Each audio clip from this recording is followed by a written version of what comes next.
Good evening, everyone. My name is Mark Lycett. I'm the director of the program on the global environment here at the University of Chicago. And on behalf of PGE, Program on the Global Environment, and the University of Chicago Press, I'd like to welcome you to this evening's presentation. We are very, very happy to welcome the return of the former Henry Chandler Cowles lecturer, Reuben Keller, to the university to discuss and to celebrate the book that followed from Reuben's 2010 conference on invasive species, which was sponsored by PGE, the University of Chicago Press publication of Invasive Species in a Globalized World, Ecological, Social, and Legal Perspectives on Policy. And it's got this lovely cane toad on the cover. We're lucky to have two of the editors, one currently in absentia, but I understand he's on his way, and four of the contributors of the volume on hand to discuss the ongoing challenges that invasive species pose to the region and to the globe. A reception and book signing will follow the discussion in the room immediately behind us, the one that you walked through on the way here. Okay. I'm just going to introduce all of our panelists first, and then I'll begin by posing a few general questions to start the discussion. But then we'll invite discussion and questions from the audience members, so feel free to participate as soon as the discussion gets rolling. First, let me introduce Mark Newman, the author of Sooper, Yooper, Environmental Defender, and Sooper, Yooper, The Quest of the Blue Crew. Two children's books designed to educate and entertain kids about the importance of the Great Lakes and issues related to non-native species. And they are quite entertaining, as my now 12-year-old son can attest. Okay. Through the eyes of Billy Cooper, an environmental superhero based in Michigan's Upper Peninsula, students of all ages are learning about sea lamprey, zebra mussels, Asian carp, and other non-native species. Thanks to Mark's popular school program, which is underwritten by the Wedge Foundation, during the last 5 years, Mark has visited more than 425 schools and reached more than 110,000 students of all grade levels from kindergarten to high school. Our second panelist, who is not here yet but is on his way, is Glenn Sandiford. He's an adjunct instructor at the University of Illinois in Urbana-Champaign, where he teaches a graduate course in human dimensions of exotic species. Glenn also teaches environmental studies courses for St. Leo University in Florida. A former journalist, his scholarly interests are historical and human aspects of bioinvasion and more generally rhetoric and science in environmental controversies. Joel Brammeier is president and CEO of the Alliance for the Great Lakes.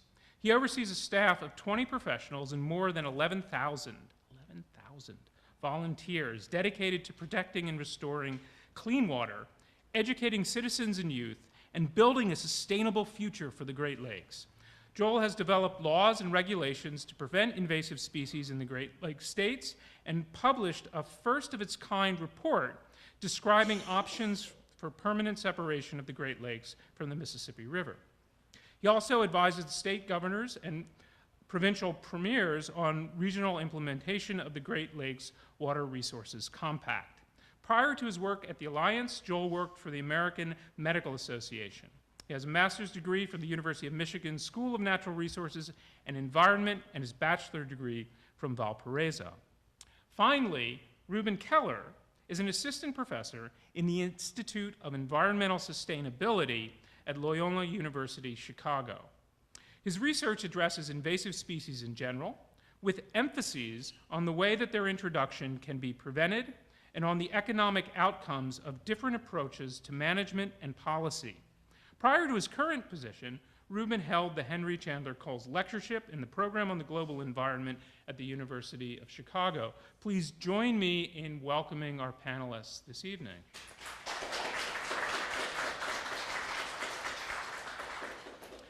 I want to begin our discussion tonight with a pretty general question. I'd like to ask you to characterize the kinds of problems and the kinds of research that led to the conference and the contribution of the conference to addressing these issues.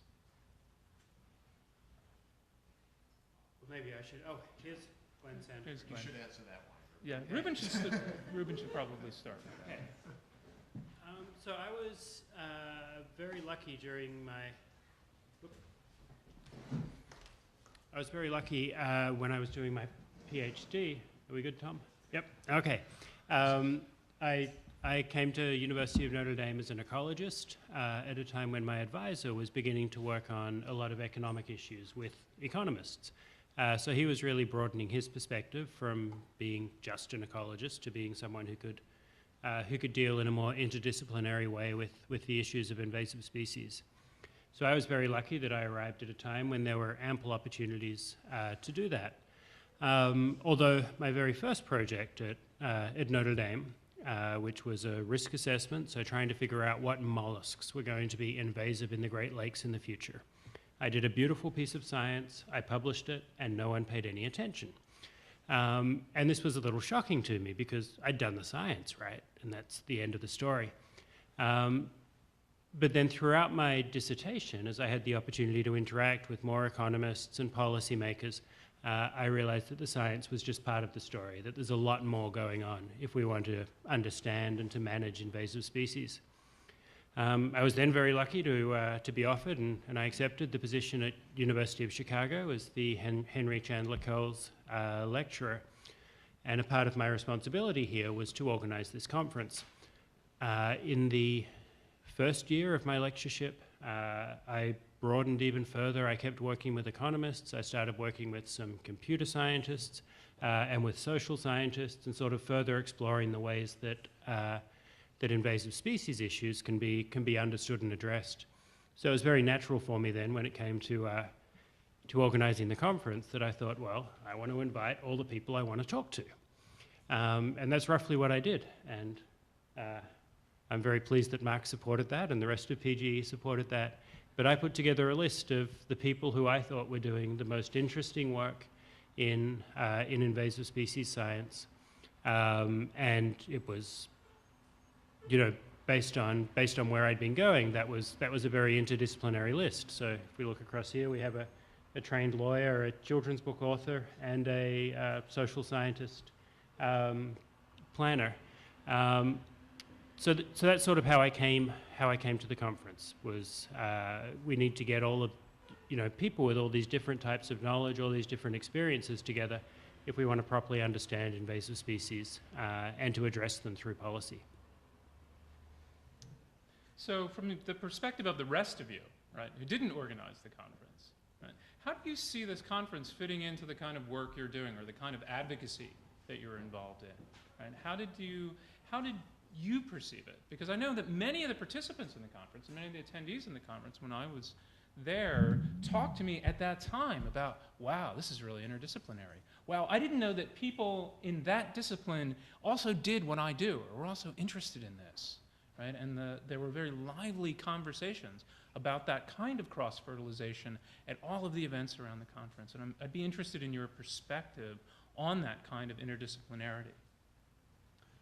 Well, I can give one perspective on that. So it was around that same time in 2010 that I started noticing, and I'm sure those of you who are involved, much more involved in the academic community than I am currently, probably noticed this earlier, but I started noticing it in popular media a trend toward other voices. I'll just back up and say I kind of came up in Great Lakes work in a bit of an echo chamber where the presumption was that invasive species were bad. They would cause devastating ecological impacts.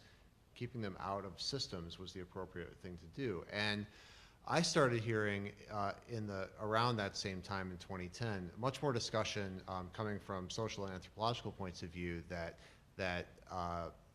our job now was to actually manage a globalized world in which invasive species had become omnipresent in systems, and that the idea of prevention of movement, the prevention of establishment, was sort of yesterday's idea.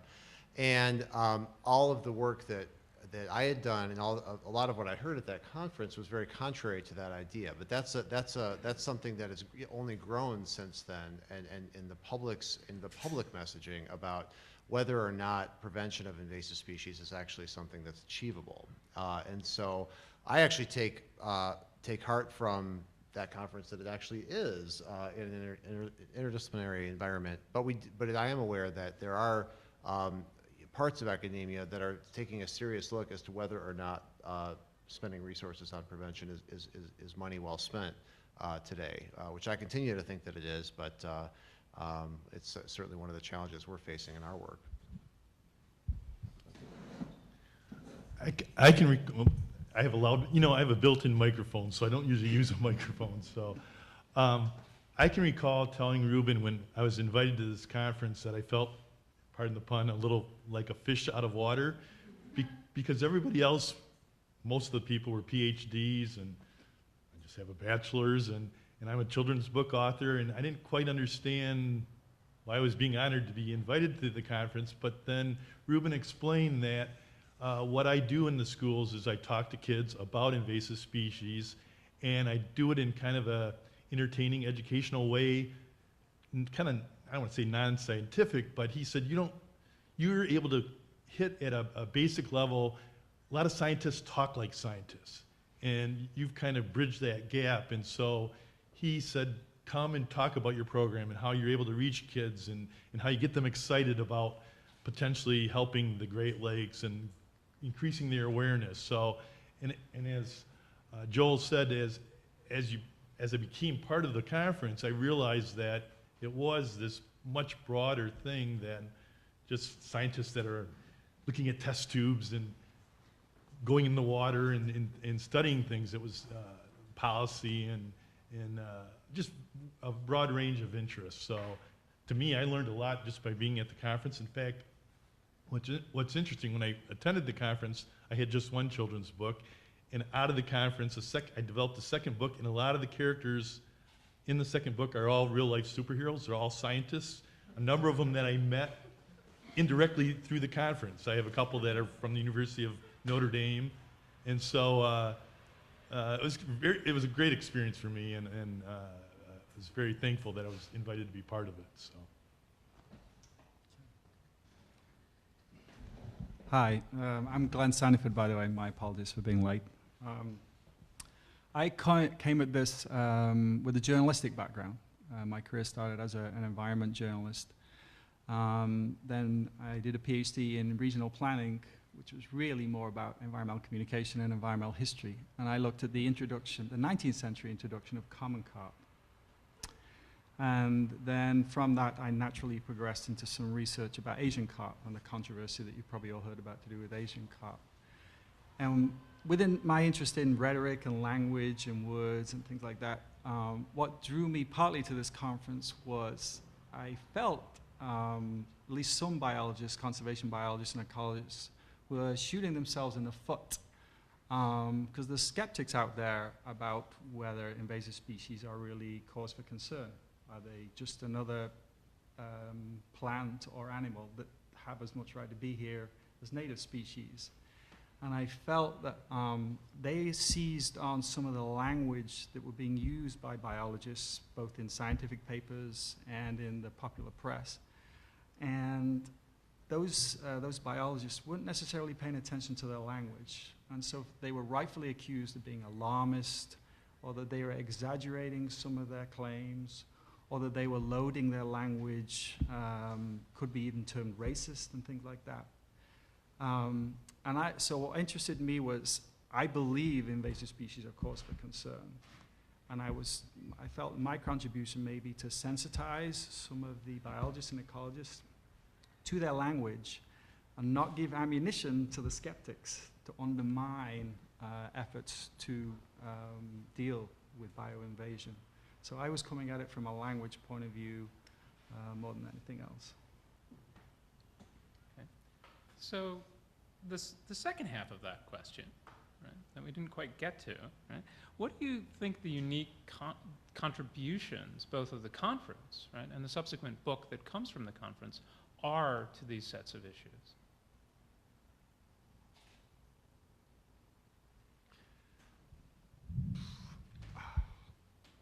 I guess I'll jump in and say I think it's a very small first step in a lot of ways. This was, I mean, for me, it was the first time that I had been to a conference with with an historian, for example, who also deals with invasive species. I'd never talked to an historian about the type of work that they do.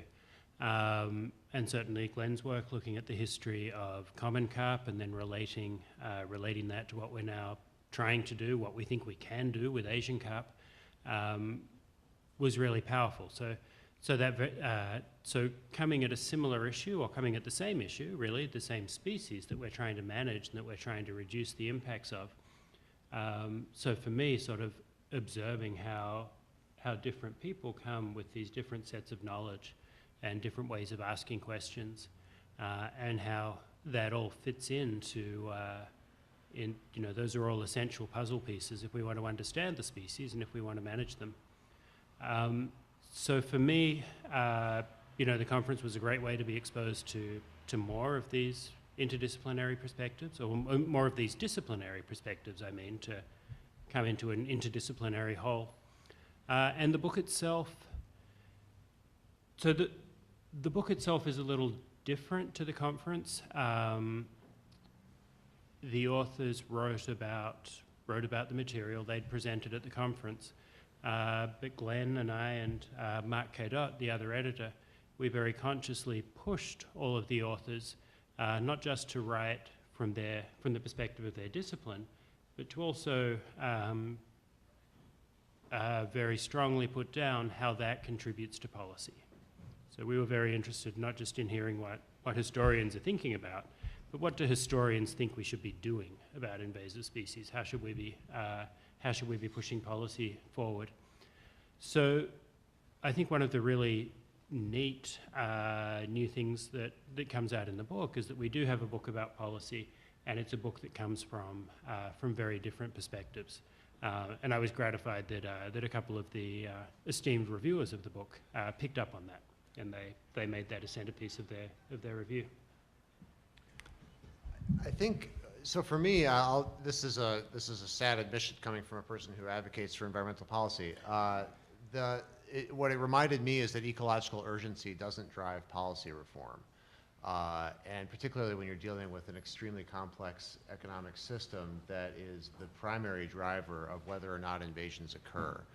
And that's sobering, because it forces you to obviously reflect on the information that's being provided, but also step back and think about where you have to intervene in that system in order for the change that you want to occur. And if the change that I want to occur is the prevention of movement of species, some of the conventional interventions that we have that are mostly about doing things like passing state laws or implementing federal regulatory reform in order to stop, to filter out species from moving from place to place. Those are not happening, those reforms are not happening in a vacuum, and the ecological urgency is not enough to drive those kinds of changes as we're seeing the evidence play out all the time in front of us. And so that's, but I do take some comfort from the multidisciplinary nature of the conversation, because if you look at it appropriately, and if you're willing to take those lessons, it means you can figure out other places within those systems to intervene to prevent the next invasion. From my perspective, I think it was interesting. It was kind of, obviously we were not going to solve all the problems of the world at this conference, but it was the beginning of a dialogue. And to me, the best educational experiences come out of dialogue. I remember being in a school once, and a girl raised her hand at the end of the program and said, all this stuff you talked about in terms of the Great Lakes and invasive species, doesn't bother me because I'm moving to California. And I thought, Problem solved. Yeah, problem solved. But it led me then to include a component at the end of my program to make sure that kids understood that it is a global concern, a global issue. And again, it came out of a conversation like, well, I don't need to worry about this. And it's that give and take and what you learn from associates that ends up educating yourself and then educates your message and opportunities for policy change or whatever it might be. So that's what I took from it. Yeah, and in asking this to Glenn, I want to put it a slightly different way. I want to say, why does history matter? Why does history matter? Oh, because it's experience. We don't have to guess. We don't have to predict. We've already got the answers. But if I could just follow on from what they were saying, I'll come back to history. Policy, sorry. Oh, I have my own magnifier. Yeah, you're like me, okay. Policy is political. I wrote that in my chapter, that 3-word sentence. But policy is political, and political implies dialogue, negotiation, compromise. It implies multiple perspectives. And I loved working on this project, and I loved working on this book because it was truly interdisciplinary. And a large deal of credit goes to that young man at the other end. Reuben will always say it was co-edited by myself and Mark and him. Reuben was the leader of this project, and Reuben was a marvelous leader. He's totally open-minded. He may be an ecologist, but he can converse with multiple, with faculty and researchers from multiple disciplines. So he's very easy to talk to. So when you see these chapters, the dynamics of the group at the conference, and then as we wrote the book, it's not the historians here and the teachers here and the ecologists over there. We truly blended and we truly talked and learned from each other and interacted. It was a total collaboration, and that's what effective, successful policy is. So really, I felt this was in its own, little microcosm. Yes, it's in academia, but nonetheless, it was a good starting point for how to work together, how to hear different perspectives, how to learn, and come out with something that we believe is worth listening to. So I would like to emphasize again, this was truly interdisciplinary. As for history, like I said, history does matter because, with Asian carp, what should we do with Asian carp? Is there any guidelines? And should we market Asian carp as a new food? Well, we have a history lesson for that.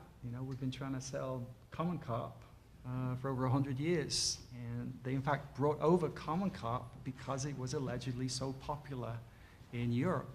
So if it's well-liked in Europe, why would it not take well here and be accepted by the American consumer? And as 125 years worth of history has shown us, Americans have a different palate. We have better fish here than carp. And if you dig a little deeper beyond the superficial rhetoric, we find that carp in the 1500s and 1600s, yes, it was a suitable fish because transportation was not so good. So if you wanted to catch fish of the ocean, to get it to the heartland of Europe was pretty nigh impossible. It would take a long time, the fish would spoil. So carp was really the only thing that was available as a fish to a lot of people in Europe. But as transportation services improved, people were able to eat oceanic fishes or find other fishes, and carp began to decline in popularity as a food fish in Europe. That was never mentioned when they were marketing common carp in the 1870s and 1880s. So there's an effort out there, well-meaning effort, to market Asian carp right now. Will it succeed? Again, taste is entirely subjective, but I would suggest, based on the results so far, most of the Asian carp is going to go back to Asia. So there's one little example of how history matters. And from my perspective, there's lots you can learn about rhetoric and how we portray things. Again, common carp, it was on the front page of the New York Times and the Chicago Tribune in the 1870s. It really was big news, just like Asian carp are now, except initially the headlines were all positive. It was framed as a wonder fish. 20 years later, it was denigrated. It was the pestilence. It was awful. How did we ever think of bringing it here? Asian carp is the same thing. If you read the reports and the reviews, some of them by scientists in the 1960s and 1970s, very positive. This is a very promising fish. This is the shmoo. Anybody know what a shmoo is? I'm just curious. Anybody know? What's a shmoo? A little figure invented by L-Cap Mm-hmm. that was in the little agriculture for many years. That's right. These little things, and they were edible, and they were everywhere. Yeah, you must have read my chapter. If you want to know, it's in the chapter. Yeah, he goes back. But But he's absolutely right. Shmoo is a cartoon character. Basically, it wants to please everybody. Its goal in life is to make everybody happy. Well, that is some of the skeptics about Asian carp likened, it's actually grass carp, to a shmoo. It sounds too good to be true. Can it really please everybody, do everything it's meant to do? And it hasn't. And now, different set of headlines for those of you who've been following the Asian carp. So, history can offer us lessons and insights. So I'd like to move to the question of what's changed over the last 5 years and a kind of assessment of where we are now. And we may as well take the Great Lakes as an example, since we have a bunch of people sitting at the table here who work in the Great Lakes. But I want to start doing that by asking Mark, right? Because you work on a kind of front lines that's way out there past the front lines that any of the rest of us work on. You work with kids, right? What changes have you seen in awareness, in knowledge, in reaction, in the time that you've been doing this kind of educational work? You know, it's a very good question, because I was actually talking about that earlier. I've wondered in the past 5 years if the awareness hasn't somewhat splintered with, as time goes. In the old days, it was, you had your major newspapers, you had your major networks, but now with social media and so many different news sources and the internet, people get their news in so many different avenues that the message, I don't want to say it's been diluted, but I think sometimes the message, unless it's a major news story where something has catastrophically happened, it's harder to get that message out to I'll say, the grassroots level. And I don't want to put too much on what I do, but going to schools, you get, kids are hungry, and that's the greatest thing about going into schools and talking about the importance of our natural resources in the Great Lakes and the threat of whether it's Asian carp or sea lamprey or zebra mussels or quagga mussels, whatever you want to talk about, and I cover them all. Kids are hungry to find out, why are we concerned? What is it? Why is this an issue? And but I worry that, and there's so many things that pull people's attention to different things, and kids are future constituents, future voters, and if they're not concerned about the Great Lakes 10 years, 15 years down the road, we're going to have major policy issues, because people will say, I never go to a Great Lake. Why do I care about our Great Lakes? Or I never go into the forests, or whatever you want to. When any part of the environment you want to talk about, if they don't have a stake in it, and they're future stakeholders, that's why, to me, kids are important to talk to. But again, framing the message is important. One of the other things that I learned at the conference, I don't remember specifically what my language was at the time, but I remember talking about, in a negative way, the sea lamprey and zebra mussels, and a person from an institution, I'll call it, rather famous in Chicago, came up to me and said, you know, some of these things are kind of cute, and you're painting these things in a negative light. And I'm like, if kids don't, and I'm not there to scare anybody, but if they don't feel like it's something to worry about and something to be concerned about, it's like, well, why do I care about that? It's a cute little fish. No, I don't think anybody's ever called a sea lamprey cute. But it did change the way I now speak about it. I'll say that they're invasive species. They're not necessarily bad or evil, but they're not native. They're not native. They don't belong here. They have no natural predator. So that's why we need to be concerned when these things come into our Great Lakes. And I don't want to get started on my program because I'll get going. But anyway, that's part of it. So, it's not an optimistic view, but I'll try to come up with something positive to say at the end. So, starting in around 2000, before I say this, I'll just say you probably have noticed in many disciplines, when it comes to social change or policy change, there's a growing emphasis on local organizing and the ability to get things done at the local level, and that works really well for some issues. It works pretty well for food availability. It works well sometimes it works well even for water issues, managing stormwater, even sometimes dealing with drinking water. When you're dealing with complex, large systems that are connected to the global economy, it's actually very challenging to take that approach. But you can, and I'll get to that in a minute. Starting in 2000, I worked, and I actually grew a great deal of my expertise by directly working on the effort to regulate the discharge of ballast water in the United States. And every year, every new session of Congress, there would be a new set of bills that people would attempt to get introduced, and everybody would stand around talking about whether or not this was going to pass or that was going to pass, and lobby for this, and et cetera. And nothing ever happened.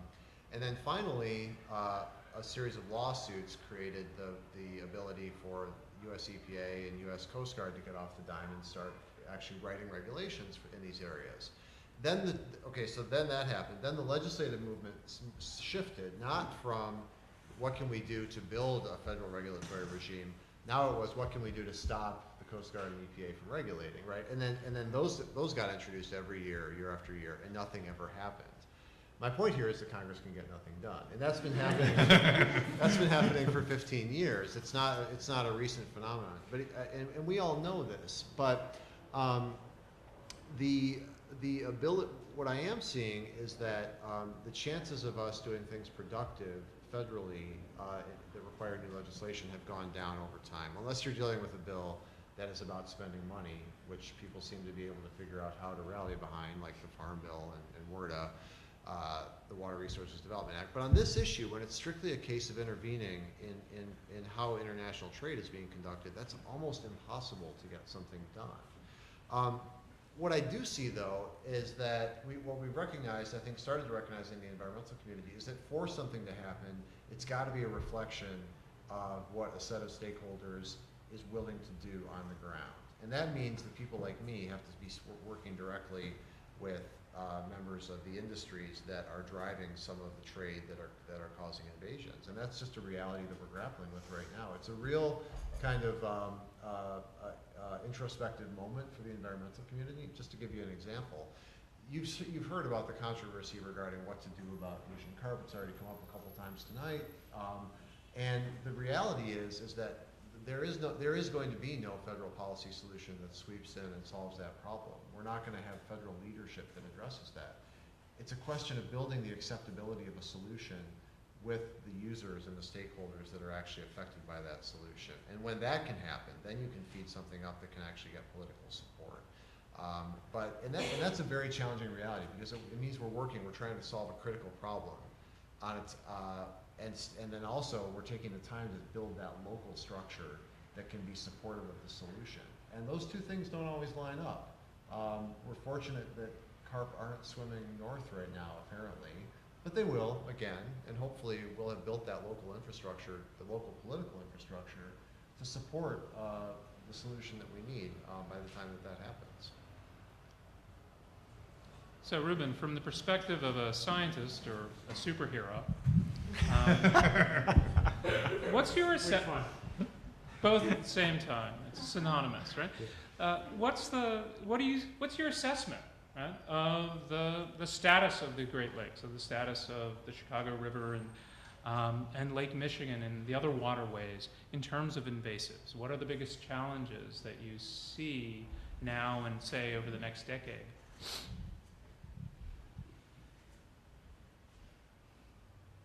That's a good question. I would echo a lot of what Joel just said. We are still, so most of my work deals with trying to prevent invasive species from arriving in the first place, in terms of bang for the buck. If you want to reduce the impacts of invaders, you put your money towards preventing new ones from arriving. And as Joel said, that means working with the stakeholders in the same way that ballast legislation has been attempted many times over recent decades. The stuff that I work on most, which is trying to prevent species or invasive species coming in through the aquarium and the pet and the nursery garden plants trade and other trades like that. It was actually President Carter was one of the first to propose legislation that would have done a much better job of controlling those trades, preventing invaders arriving. And ever since then, every few years, legislation like that pops up and it gets whacked back down. So I'd echo what Joel has said, that the federal system, for whatever reasons, is not going to jump out and solve the problem. Over the last 5 years, though, I've been working on a project where we've been working very closely with policymakers around the Great Lakes. So every 6 months, we've met with a group of the invasive species or aquatic invasive species coordinators from all of the Great Lakes states. And there have been those of us doing the science, and we present it to them, and they tell us, you know, this is a good part of that science. Here's a question it answers that's an important one, but you know, here are our extra questions. Go away and find the science to answer those. So that's been a very back and forth process. Again, it's been a real education for me. I used to think science was hard. Working in state government just sounds horrendous. Especially if you want to get, you know, some new policy through. But despite those difficulties, we've actually had some good success. We were able to sit down with all of these sort of state level managers, and we pretty quickly all got on the same page about the types of solutions that would be most desirable, how those solutions would be implemented. And then there was the back and forth between them and the scientists to try and come up with at least the science that can support those solutions.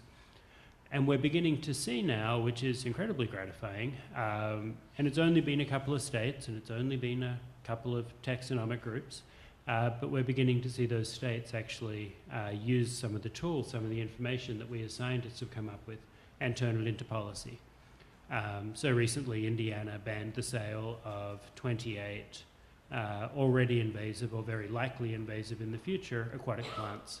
And then Illinois followed suit and banned the same group of plants. Those were the plants that we'd been back and forth with the policymakers on for a long time. So we're beginning to see that happen. So that probably again reflects Joel's point that if you get sort of down into the weeds with the did everyone get that? I hope into the weeds. Yeah. Okay. If you get down into the weeds with policymakers and with some of these stakeholders, then you can begin to make some incremental progress, and that's been very gratifying. It's also very frustrating how slow it is and how little progress you can make, but it is very nice when you make some progress and when you can see that people are sort of coalescing around ideas about how these invasive species can be managed. So we're hopeful that as we go forward, we'll see some more coordinated action. I think, can I just make a comment on that? That reminded me, Reuben is absolutely right when he talks about what it would be like to work for a state government, but also that the states in the Great Lakes region have been absolutely critical in getting the protections and action strategies that we do have in place. The states have been tremendous advocates, probably because they don't have some of the political constraints that our federal government is working from. The states have been strong advocates on ballast water protections and really advanced the action planning for how we are responding to the Asian carp issue. And so I do see the states as very strong partners, and I think that's a version of local government that has been somewhat effective in at least raising the profile of this issue and in advancing some policy changes to address it. Okay. Let me at this point open the oral exam to the audience members. Does anybody have any questions that are on their mind just at the moment? Okay, then I'll continue to fill. Oh, please. So you talked about kind of domestic policy and domestic law. Can you just what about the international law or kind of cooperation with other governments about invasive species? I'll take a first shot. We have a couple of chapters in the book, excellent chapters, but the authors aren't here today, dealing with that. I'm not an expert on international law. I have heard many people who are experts on international law say that some of the weakest types of international law are international environmental law. So there are things like the Rio Declaration, which has very strong language in it, guiding all of its parties to prevent the spread of invasive species, both to prevent them arriving and to prevent them leaving their borders. I don't really see any evidence that the signatories have paid very much attention to that. And it's a non-binding agreement. Another example, and this is in many ways mirrored or been influenced by what's going on in the US with ballast water, is the International Maritime Organization. I think in 2007, or was it earlier? 2004. Yeah, I think it was 7. Okay.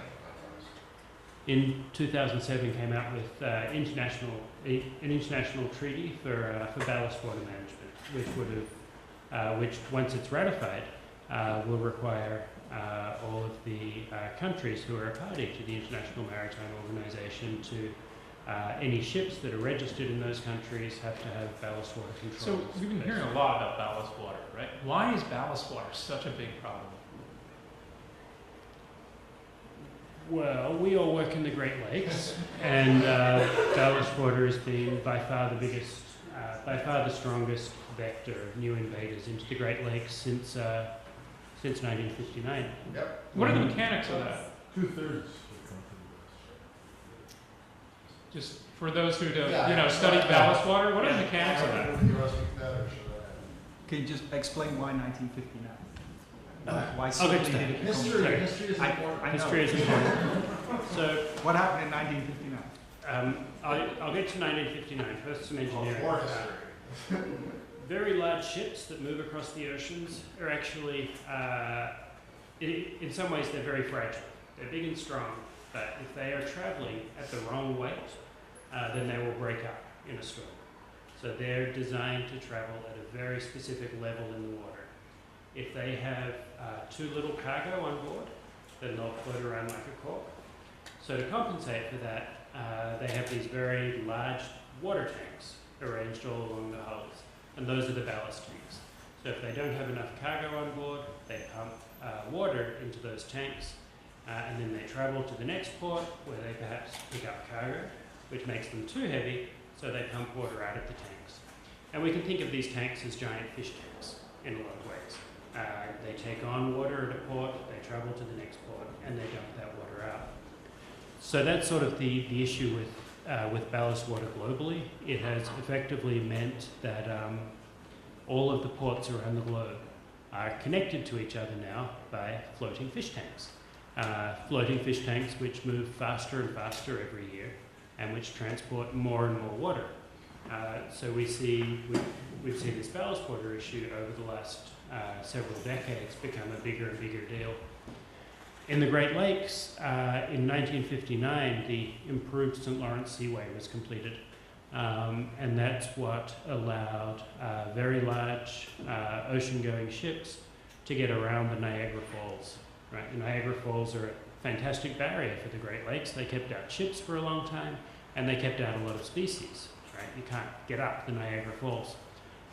We overcame that by building a series of locks and canals, which the St. Lawrence Seaway, which and the Welland Canal, which run around the Niagara Falls. So since 1959, those very large ships have been able to get into the Great Lakes, and we've seen invasion rates, particularly from ballast water, skyrocket since. If I could just add a little bit, there's a wonderful visual of what Reuben has just been talking about that really powerfully illustrates how much shipping is going on. This was a cover for the journal Diversity and Distribution, is that correct? That Reuben, did you develop it, this cover? No, we paid some graphic designers to develop it. Okay. Well, essentially, it's a 24-hour window of all the ships moving. 12 months. 12 months. Okay, maybe you should explain this. But anyway, I use it in my class because it really catches my students' eye. Ballast water doesn't sound very interesting, but I think you owe me royalties. no, you owe me because I'm encouraging them to buy it. So, but anyway, it really shows just how much shipping is going on around the world and how distant places are in fact very, very connected to Chicago or other parts of the Great Lakes, and thus how potentially how easily species can be moved. So if you just want the visual, check out the cover of Diversity and Distribution from what, 2012 or 13 or something. So I just want to close the loop on this, on the question about international law. So the International Maritime Organization that drafted the treaty that Reuben referenced, also as part of that, the IMO does a lot of things. It drafts operational standards for the international maritime trade. It's not just it's not a body that's just created for protecting watersheds from ballast water. But they drafted a set of standards for the discharge of ballast water, much like you would the end of a pipe at an industrial facility. And this was placed into the draft treaty that Reuben referenced, and that has yet to be ratified by the United States or by enough countries to come into force of law.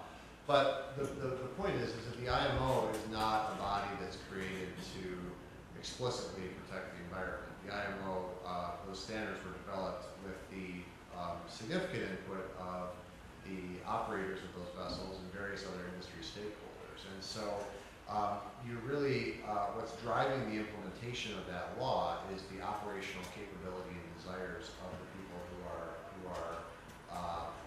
implementing the shipping industry, basically. And then you have country, for example, the country of Canada is very much taking its cues from what's happening with the IMO. There was a big push for a number of years to get the United States to actually work politically to compel the IMO to put a more aggressive standard in place, which failed. I think we may have a better shot at getting stronger protections in place at the federal and state level than we do at the international level. So the issue with ballast water, as I understand it, is that there are critters that live in the ballast water and come over from wherever the ballast water has been obtained.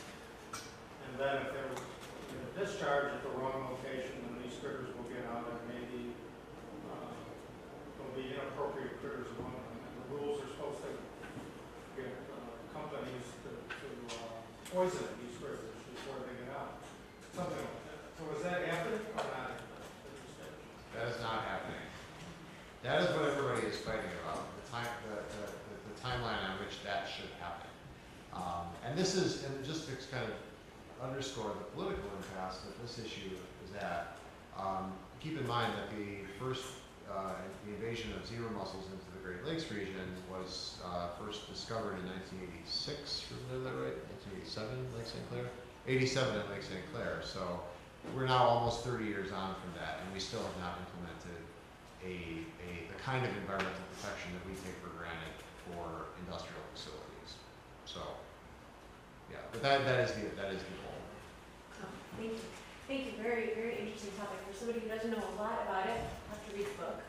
But I had to ask, what role is climate change having in this conversation? Or is my understanding of species that will be displaced or are currently being displaced due to changes in their physical environments, are those not considered invasive? Can you clarify that? Mr. Ecologist? I can. Social question. So climate change is a big deal for this. We're seeing a lot of invasive species are expanding their ranges northwards in the northern hemisphere and southwards in the southern hemisphere. So species that had been invasive for a long time and had pretty well established limits on where they were are now moving further, and their impacts are increasing.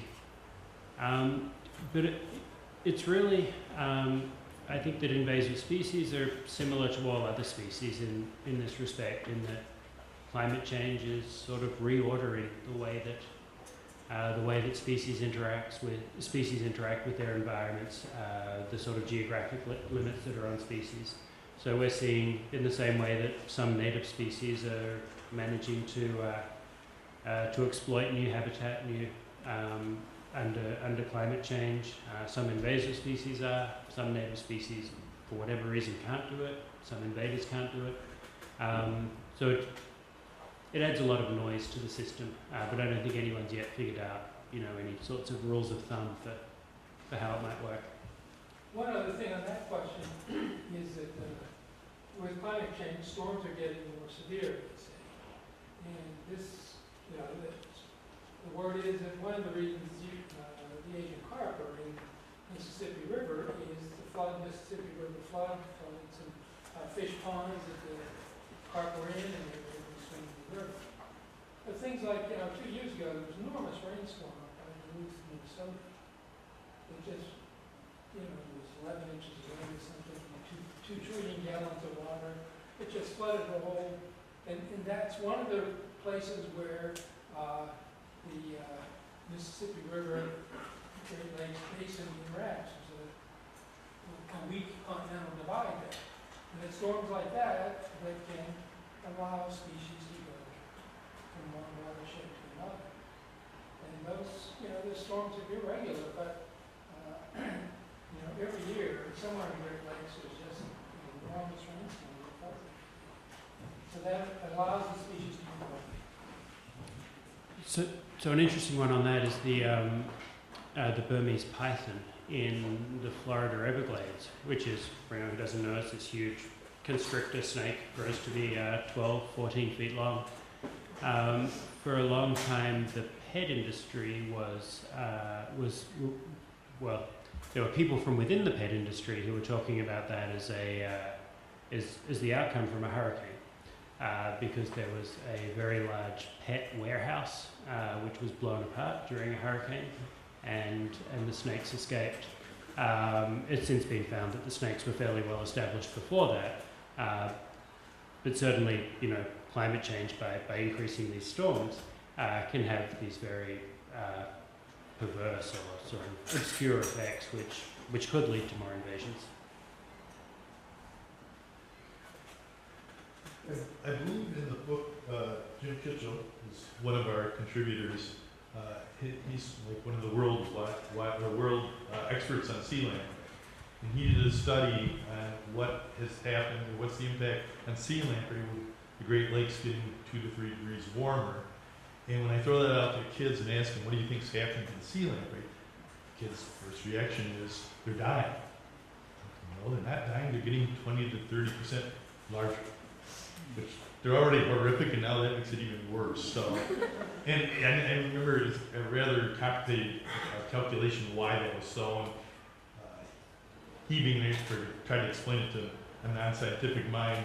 Couldn't get my head around it, other than I knew that the warming of the Great Lakes had positive, negative effect on sea lamprey by making them larger. It's really true that global warming is creating new habitat for dragons. Yes. Any other questions from the audience? Yeah. Awesome.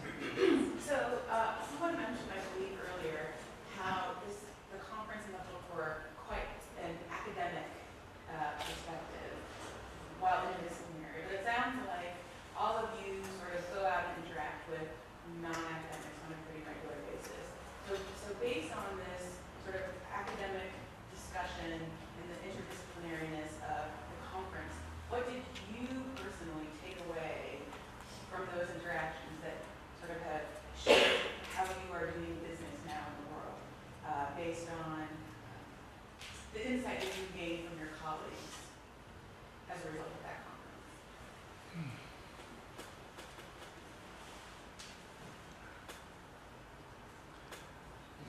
An open mind is a beautiful thing. The reason I say that is I teach a class at University of Illinois on Asian carp, and I brought in various presenters to represent different perspectives. And at the end of the course, the students had to present their vision for how to stop Asian carp getting into the Great Lakes to a panel of real-life professional experts, Reuben being one of them. And there was somebody with the Corps of Engineers who operates the Chicago Shipping Canal. there was an industry lobbyist, and he kind of stood out to the students because they presumed this is a couple of years ago too, when Asian carp were really in the news. There's a crisis, and we have to solve this crisis, and we've got to stop those fish getting into the Great Lakes. And the industry lobbyist, who'd been in the business, his business for 30 years, simply told them, my job is to protect the interests of my members. And what he was basically saying was, jobs, jobs, jobs. Those canals will close over my dead body. And he was doing his job. He was protecting his members' interests. But it doesn't leave much room for negotiation, for multiple perspectives, for collaboration and things like that. So this, again, it's academia, or it's a book project, it's a conference. There's no jobs at stake. So there's, and listening to some of their frustrations, you can tell what we were able to achieve looks good on paper, but to create effective policy, meaningful policy and change is a heck of a lot more difficult. And also having been a journalist and seen how people take these strong sides, I would just say again, I guess an open mind is a beautiful thing. It's also probably pretty rare. And that's why we have educators, and we love students because we can hopefully mold those minds a little bit. I don't know if that answers the question, but I think, you know, just building on that, you have to be, just taking that example, you have to be willing to enter into a conversation, or if you want to call it a negotiation, with a group of people, and being willing to define your solution in their terms, right? And so if the gentleman from the Illinois Chamber of Commerce is expressing this sort of over my dead body sentiment, representing my interest sentiment, in a public forum, that's probably because that's what he or she is being paid to do, and if he or she didn't do that, he'd probably get fired. So I can accept that. What's important though is to be able to figure out, how do I move, you know, I take all the information I get from this kind of a conference, and I understand the economic impacts and the social impacts, but can I get into a conversation with this person, maybe not in a public forum, where I'm willing to define my solution in his economic terms, right? And then is he or she willing to accept the solution I need in perhaps my social or aspirational environmental terms? So getting to a shared language like that is pretty essential.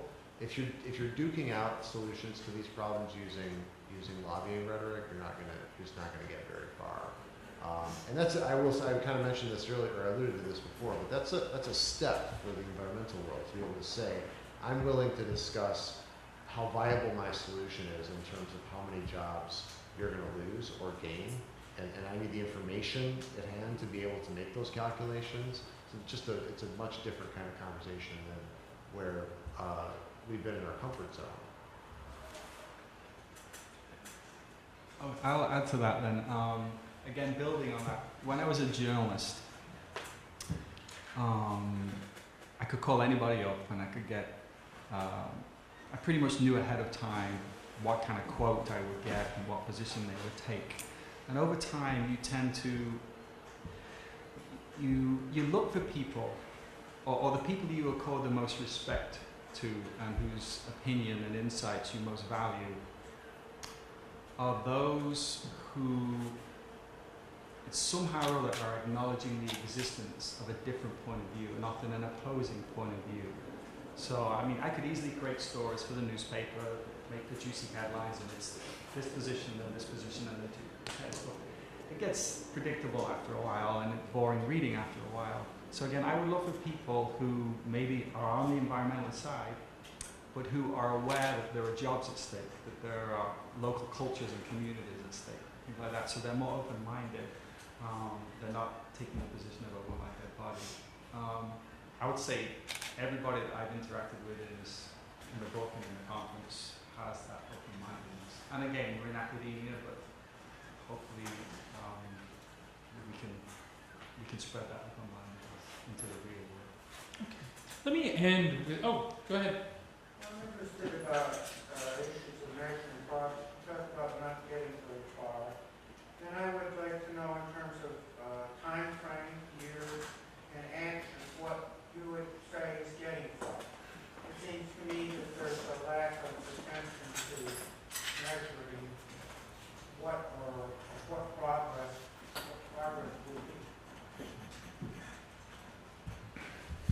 Are you asking the policy person or the historian? Or scientist. Or the scientist? Anybody who's willing to respond in concrete terms would be welcome. I'll give a quick perspective, and then I'm sure that there's a more accurate way to say it. But from I think when I think about public policy, I think about what is we obviously have to be concerned about the political time frame, sort of how much time will somebody pay attention to an issue enough so they make a decision. And then there's the real world window in which I have a series of years in order to set a framework up and get it moving, so I know that a protection is going to be in place. You know, how long is it going to take to decide and do whatever we're going to do in the Chicago waterway, for example, to protect from invasive species? How long is it going to take to get ballast water protections in place? I do look to what's happening on the ground in terms of movements and new introductions to kind of gauge how much time we have. So we're in the midst of right now we're in the midst of a relatively long period in which, maybe not none, few, Reuben can fill that in, new ballast-mediated invasions have been discovered in the Great Lakes, right? So that's a good thing. Something's happening, I don't know what, but something is happening to give additional time where there's not been a lot of new invasions happening. So from a policy perspective, I take that as this is our moment to actually figure out what to do next so we keep that prevention happening. I see that, for example, the big-headed silver carp, reproducing populations aren't moving toward Lake Michigan right now. That's a good thing. I don't know how long that's going to last. I don't know why it's happening. But the challenge we have is to make sure we use those blocks of time to make a set of decisions that sets a set of actions in motion. And I think that's the biggest challenge. When I see those indicators that we have made some progress. Reuben, I don't know if you know why those things are happening. So as you said, there have been no new non-native species discovered in the Great Lakes for 6 or 7 years now. And prior to that, we were going at greater than 1 per year. So discovery of new non-native species is always a function of how hard you're looking. And I think certainly around the Great Lakes there have been a lot of resources that might have previously gone towards searching for new species that are now going towards dealing with Asian carp. It has, and rightfully so I think, but it's drawn resources away from a lot of other invasive species related endeavours. So it's possible that a part of that reduction in discovery is just simply no one's looking, right? We can't discover what we're not looking for. The other thing that's been going on is ballast water exchange. So in the absence of sort of a chemical or a UV treatment for ballast water, ships that enter the Great Lakes are now required to do what's known as mid-ocean ballast water exchange. So during their voyage from wherever they're coming from, perhaps they come from Western Europe, they're required to, if it's safe to do so, to dump the water from ballast tanks in the middle of the Atlantic and to pick up new water. And the idea there is, and this is borne out as a good idea by people who've looked at it, that you're dumping all of your coastal water, which contains all of your coastal organisms, into the middle of the ocean where they won't survive. You're picking up a load of salt water and pelagic, sort of mid-ocean organisms, which won't survive in the Great Lakes. So that's now required of several classes of vessel that enter the Great Lakes, and it's probably also contributing. But to go back to the question of how long, that's a really interesting question that I've actually never really pondered. How long should it take to do this? And I guess I might defer to Glenn. I mean, perhaps the right thing to look at is the Clean Water Act, for example. How long did it take? How long were people agitating for the Clean Water Act or the Clean Air Act before it came in? Or how long were people agitating for the Endangered Species Act and things like that? Maybe if I knew more about that, I'd be able to give you a more educated perspective on, well, we've only been fighting half as long as they did for endangered species, or we've been fighting 50 years longer. But certainly my feeling is, though, that invasive species are well-known, extremely well-known, ecological, economic, and human health harm. We've known it for over 100 years. And by and large, if you want to introduce a new species to the US, you can still. There are very, very few species that are at all regulated in that way. So, for example, if I took a trip to India and found a new species of highly venomous pit viper or cobra or something like that, and if there was nothing on the books in the US to say that I can't bring it in, which there is not, then I can bring it in, and I can breed it, and I can sell it, and I can distribute it around the country. And we just know, we've known for a long, long time that poses enormous risks. So, in some sense, I'm pretty confident that it's taken too long. I would like to interject that just because there's not any new introductions, that this is a problem that it's gone away or it's been put on the back burner. Once a non-native species is here, it's here forever. It's hard to eradicate any of these things, and problems can sometimes change or multiply. I'll throw out the example of Eurasian water milfoil, which is a plant that grows very quickly. For many years, scientists have been using, I can't tell you the specific chemical, to treat lakes to stop or to slow its growth. And one of my superheroes, he's been working with a chemical company for a number of years because they've now realized that chemical is no longer working. The plant has mutated, since become stronger, and so now they need a new battle plan. So even though there may not be any new introductions, the ones that are here are enough to keep my superheroes busy. So.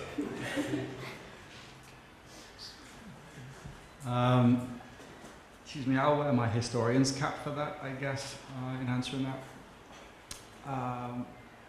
For those of us teaching in environmental studies, a common concern we have and a common topic of discussion is that we're scaring students. The information that we're conveying, the crises and controversies that we're talking about can often create a sense of despair or resignation among students. Like, we're not getting anywhere and nature is just disappearing, or we're changing nature. How can we stop climate change and things like that? There's cause for hope, and if we look at history, we can see there's cause for hope. In the 1870s, 1880s, you were having cholera and typhoid epidemics right here in the city because the water was so polluted out in Lake Michigan. In the 1920s, the Illinois River, the upper, like a 70-mile stretch of the upper river downstream of Chicago, because of Chicago's sewage, which was now coming through the river since 1900, the water had the chemistry of sewage. A 70-mile stretch of the Illinois River, the chemistry of sewage, and essentially it had no life at all. In the 1970s, rivers, for those of you around the 1970s, remember rivers were literally catching fire in Ohio and things like that from all the chemicals that were in there. So for those of us who are concerned about environment, change never comes quick enough. It never comes quick enough. But the counter to that a historian might suggest is it could always be a lot worse. It could always be a lot worse. So I'll just mention that ecosystems don't go back to what they were, but they do stabilize. The issue I see with ongoing invasions, it's the we're in the Great Lakes is a corrupted system. It's a system that has been altered by many invasions. It's not going back to what it was, but it can be managed by smart people making smart choices. Continued interventions by new invasions makes that very, very challenging. And so it's worth stopping invasions even into a corrupted system. I've heard people at times say that we should just throw up our hands and recognize that Lake Michigan is a bathtub full of stocked fish, and it's never going to be anything more than that. That diminishes the potential, and it avoids answering the hard questions. We can stop invasions from happening, And that, there is a management benefit to that. So I just encourage that optimistic view as we think about this. So on that optimistic note, I'd like to invite everyone to continue the conversation over the reception in the next room, and the seminary co-op will be selling copies of the book. Thank you very much for spending your evening with us.